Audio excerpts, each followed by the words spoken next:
Well, today's video is going to be unique because we are talking about, it's not just one building, but we're going to say a building.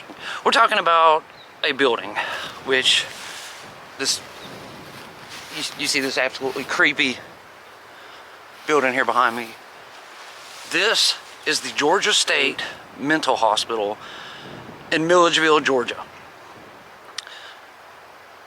These buildings are sitting here abandoned and it's super creepy. This entire area out here is said to be haunted. And today, I'm spending the day here on the property. We're gonna talk about it. And we're gonna get to see all of these old abandoned buildings. There's more than just one. There's more than just this one. So this, again, today, it's like the third day in a row. It is super freaking cold. I'm gonna try to withstand it as much as I can to get all these buildings. But this video today is gonna be really interesting.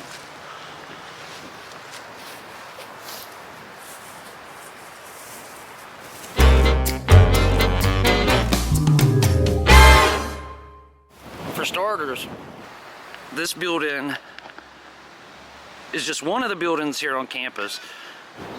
My hands are shaking so bad because it's so cold, but if you look up there on the top of the building, right under the archway up there, you see it says 1776 on it, which is remarkable by itself.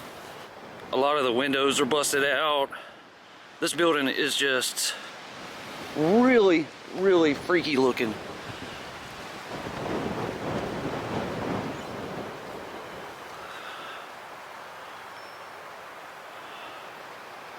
It's wild. This is gonna be a wild day. Before we really go on and do a deep dive into the buildings, I'm sorry if the camera's not steady because it's so cold, my hands are shaking really bad. But before we do a deep dive into the buildings, give you a little bit of history of this because the story is just as incredible as the buildings. Like I said, this is the Georgia State Mental Hospital, as it was known in its later years. In fact, it opened in 1842, and at that time it was known as the Georgia State Lunatic, Idiot, and Epileptic Asylum. Now, nobody would talk like that today, so the name was eventually changed to the Georgia State Mental Hospital. With all the other buildings along with it, this was the largest mental health facility in the entire world. There were, in its heyday, there were more than 200 buildings spanning over 2,000 acres here in Milledgeville, Georgia.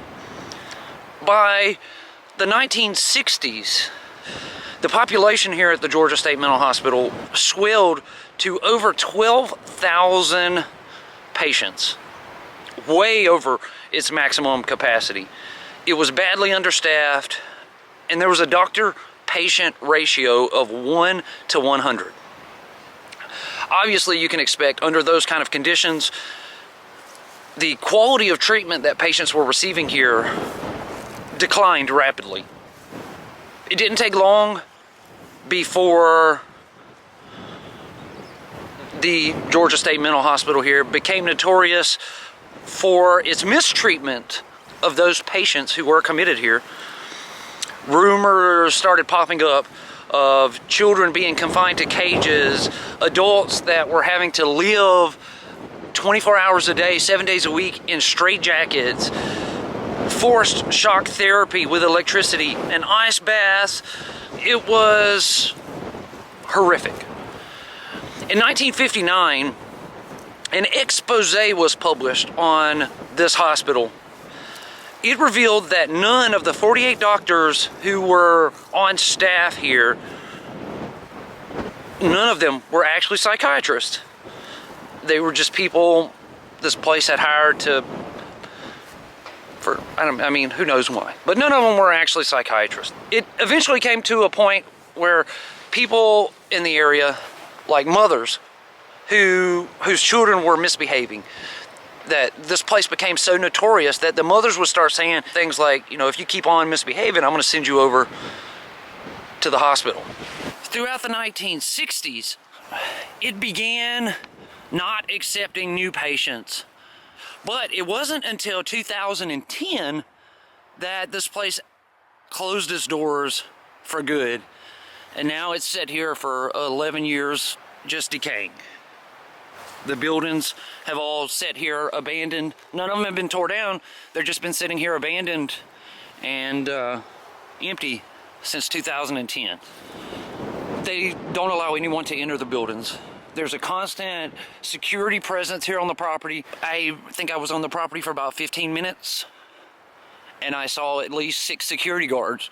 Now, as you can probably imagine, in its early day, there was a lot of crazy stuff going on here. Lobotomies. A lot of people died here on this exact property where we are. So the number of people who have experienced a paranormal... God, my hands won't quit shaking. So the number of people who have experienced some kind of paranormal activity here, not inside of the buildings, just even on the property, is mind-boggling.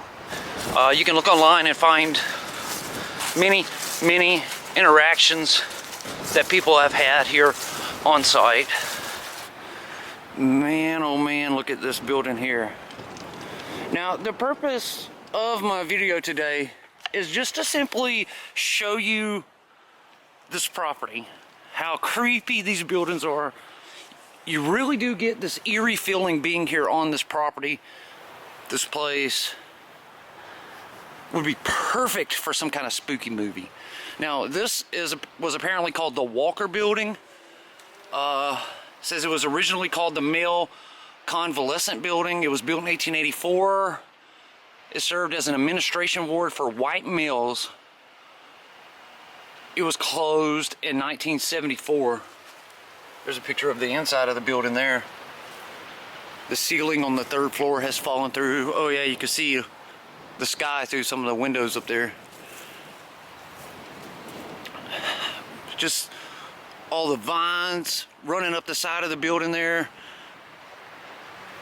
This really is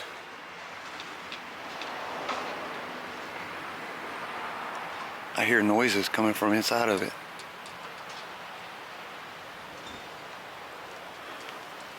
This really is something that is right out of a spooky horror movie.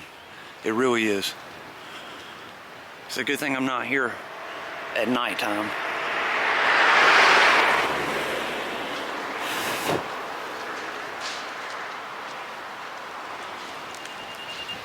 Over here next to it is this building. This is the Green Building. Dr. Thomas F. Green was appointed the superintendent of the Georgia Lunatic Asylum in 1845. He was the superintendent here for 33 years before collapsing while caring for a patient. He died 2 days later in 1879. The Green Building was used for more than 30 years. It housed white convalescent patients who suffered from conditions such as schizophrenia. Oh wow. The board right here, look. These patients were likely to never leave. Man, this building housed patients who were very mentally ill. They would come stay here, and they would stay here until they died. One can only imagine if there was anything haunted on the property that this is going to be one of those places right here.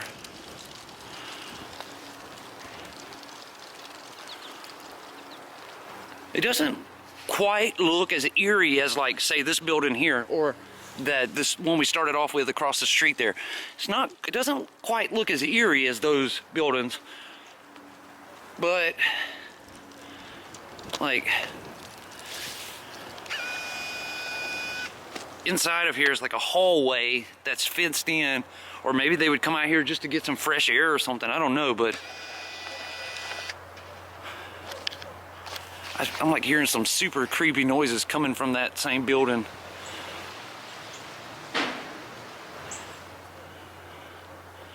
That building there is kind of terrifying, just the way it looks.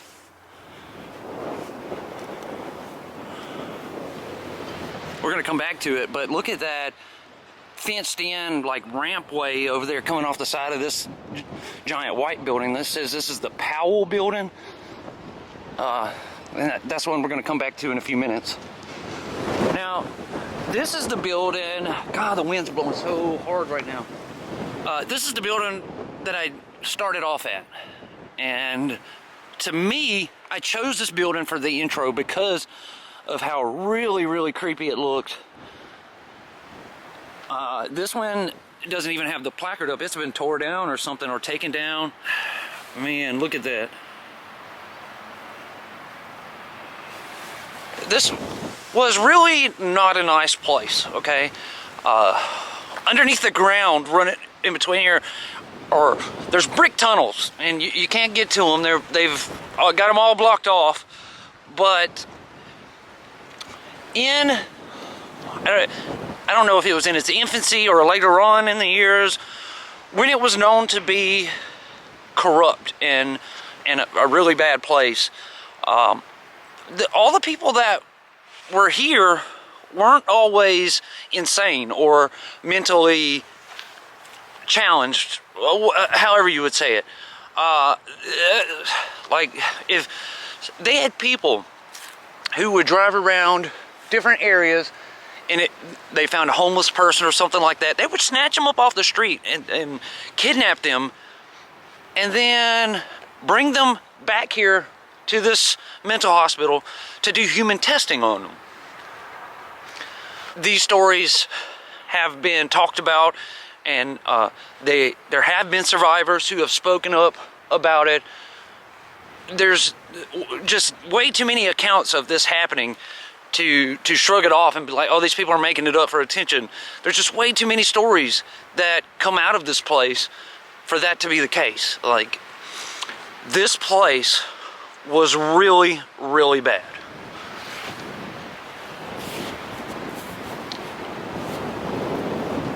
There's like some old, looks like steel steps that used to be attached to the side of the building, scrapped up over there on the side. This place is incredible. Golly at the wind. Oh my goodness. What's that noise?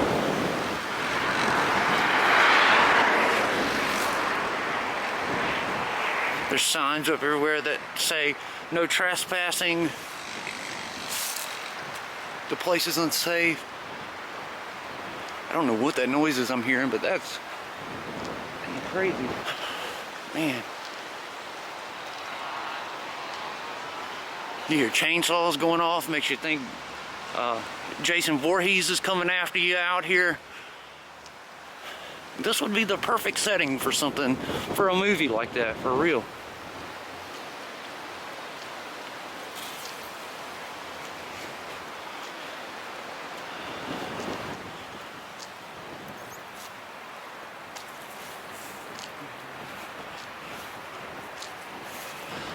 There's tunnels all under the ground that connect all these buildings. And along with them supposedly like snatching people up off the side of the road, supposedly they did the same thing with children. Like, they would take children to do testing on.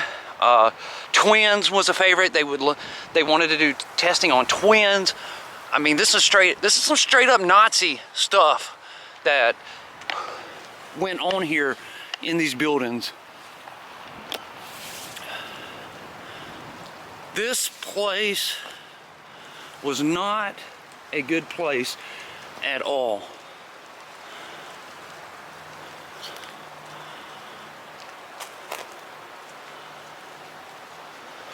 And then every one of these buildings so far that I've seen, on the ends of them, they're fenced in. So, like, you can come outside and, like, maybe there's a staircase or something there, but they're all fenced in.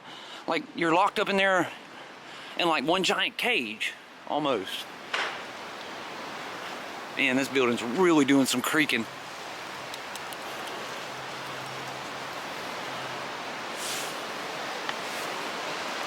I don't know if you see that car sitting right over my shoulder there, but that's a security officer.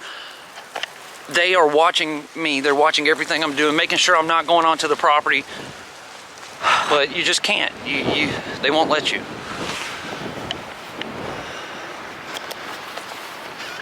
And I'm actually kind of fascinated by the dome up here on the top of this one.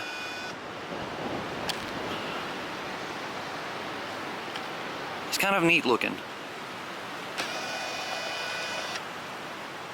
Now, when you look online and you're looking for anything that's talking about this property, it says that this building here is said to be the most haunted, one of the most haunted buildings on the property.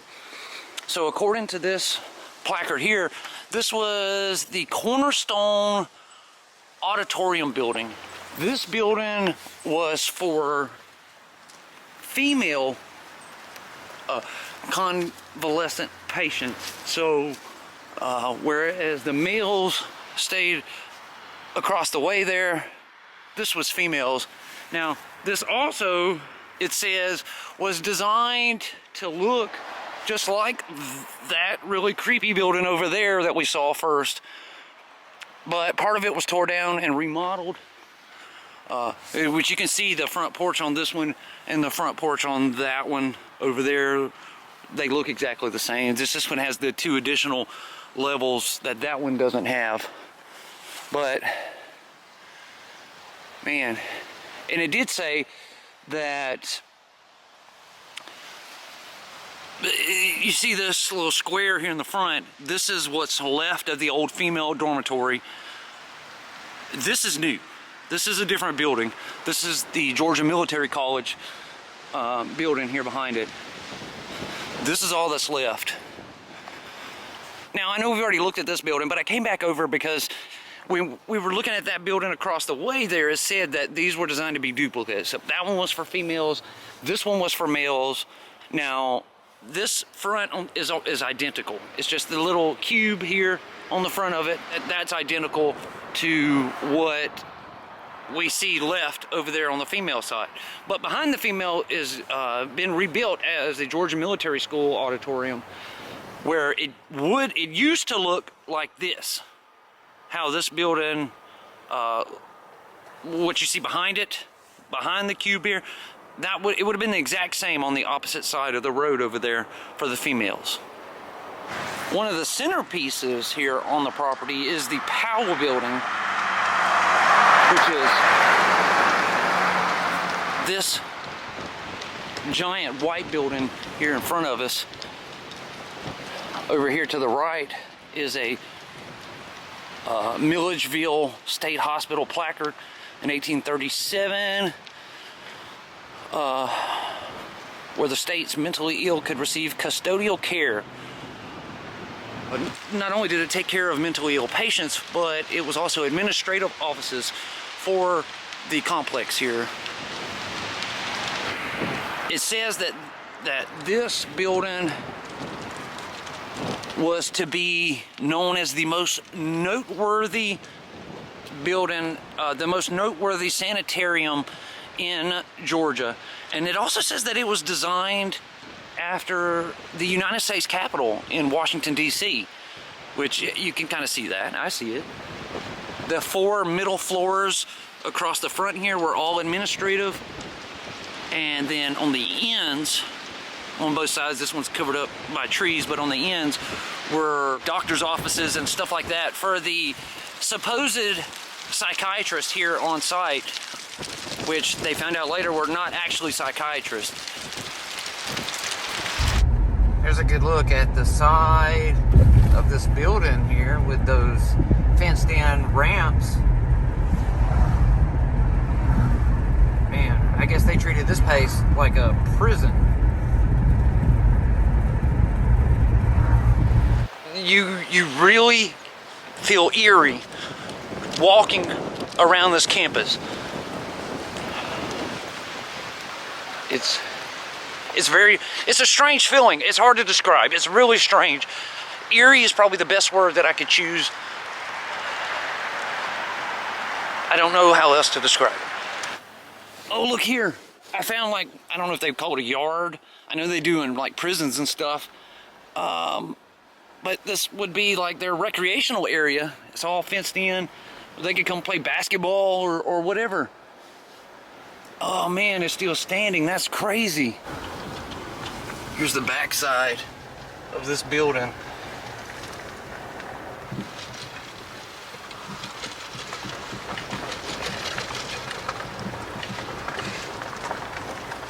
Oh, look at this back entrance right here.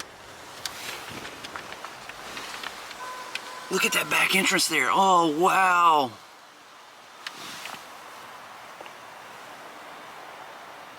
That is cool. And it even said on a placard there, I don't know if it said mental hospital or state hospital or what, at some point in time, right there to the left of the door. Wow. So cool. That is super cool. You know, I know that some horrible things took place here, and maybe even some good things. You know, there's people that might have been helped by coming here. But I have to say that I am glad that I made the decision to come here and see this today. I was on the fence whether I should come and check this place out or not. Would it be worth my time? Check out that courtyard right there. Would it be worth my time to come see this? And I think it is. This place is awesome. Again, I know horrible things happened here. That's not why it was awesome. It's just very, very interesting looking.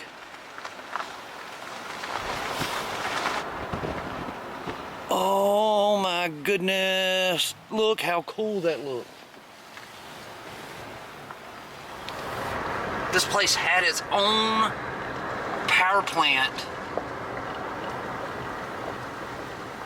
It had its own power plant, man. Wow. There's some kind of entrance underground right there. I don't know what it is. But man. This was the... Oh, wow. This was the mental hospital's laundry facility. Look, they had just like a truck that would back up right there and just dump everything down that tube. Wow. It's funny watching these security guards follow me all around. See that truck there? That's the security guard. And then there's a car that has the magnet on the side of it that says security services. And they're like trying to knock themselves out to keep up with me, even though I'm not doing anything wrong. They just are trying to make sure I don't get into any of these places, that I'm not like getting out and trying to break in, which I'm not. But it's funny watching them try to keep up with me. I don't know if you can see or not. That truck is still right there. He just backed into a spot back there on the curb. So now, see, now I'm moving and he's gonna pull out right behind me.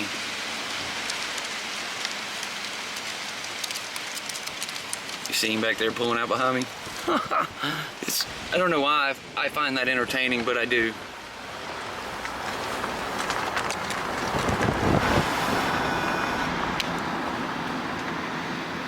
What do you know? Look who's behind me. It's that same truck.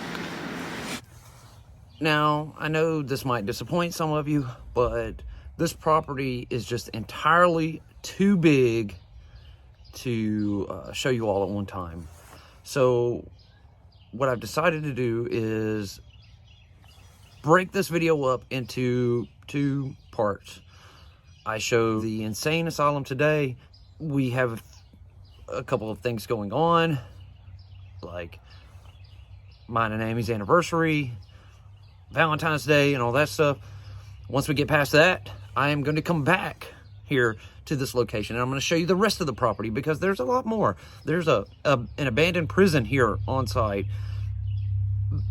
I don't want to give it away, but there's lots of stuff. So I'm going to end this video there. We should probably be already 30 minutes almost, I would think, just in what I have shown you so far. I will probably put out a few other videos, and then I'm going to return here to this abandoned insane asylum. I'll come back to this property, and I'll show you the rest of the stuff here on site. If I put it all into this one video, the video would be like an hour long. That's not good. So I'm going to wrap it up now. I'm freezing. I'm dying. I'm turning into an ice cube out here. That's why I'm sitting in the car, because the heater's on. So thank you all so much for watching. I really appreciate it. If you're new here, click that subscribe button. Then hit that notification bell icon. That way you get notified every time I upload a video. I can't keep my hand from shaking because I'm so cold, and I apologize. It's probably been like that through this whole video. If you want to help support the channel, you can check out the links in the description box below. It helps keep us going, and it helps us make videos like this. Thank you all. I will see you again tomorrow. If I don't see you beforehand, happy Valentine's Day. All of you, please stay safe and stay healthy.